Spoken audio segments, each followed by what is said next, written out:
bine decât îmi pare, mai bine să-mi fie rău.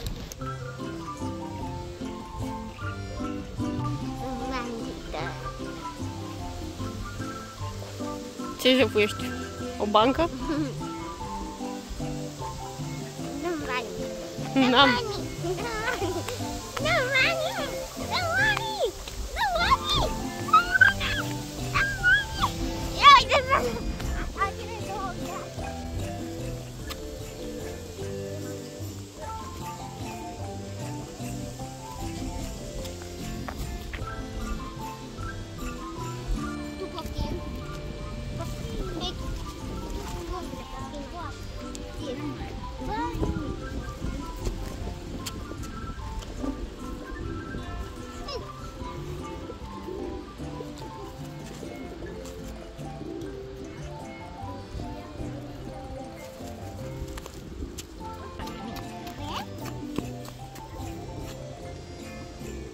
Pardon?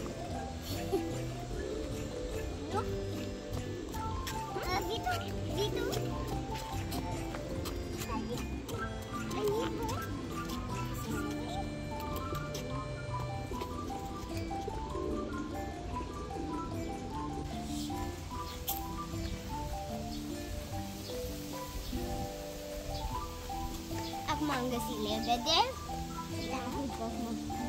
Dar deja am consumat biscuiții pe porumbei. Ha. Nu, aia erau porumbei.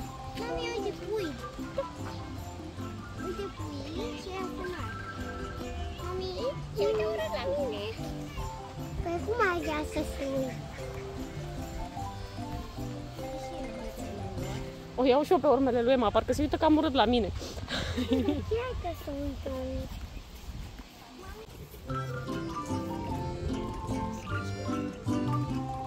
Fă-le atente.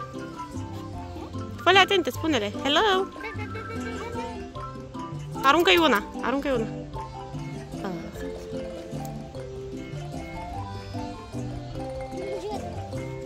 Vreau și eu să le dau. Mami, ține mai strâmb. Și pot.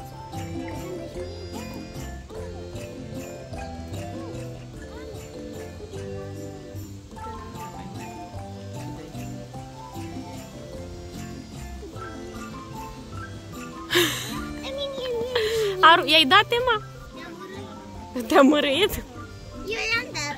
Aruncă-i așa mai de la distanță. Aruncă-i. Eu le-am dat. Aruncă-i, Emma. Eva? Cum ești?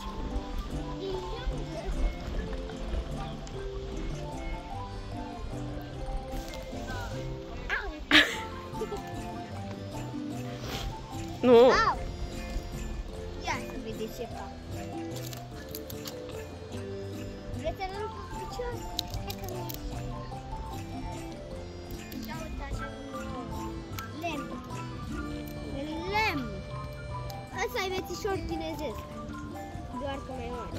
Uite și pe mama e. Am găsit niște bani. Mai e farmacie aici? Asta se postește. Ce mama e? Are doar 6 ani. Mai e farmacie aici? Nu, maică, s-a închis. Știți că se prost. Da? Deci ea nu mai prost. Fuge. Acum am luat un suport meu. În acesta. Cum e? Foarte bun. L-am luat de la Twist. Haideți să vă arătăm. Veniți cu noi. Cafe. Haideți. Twist cafe. Deci, da, știi, mânca cu influența, mi-am atâta. Mi-am luat foarte mult. Mai bine decât să-mi pare, mai bine să-mi fie rău.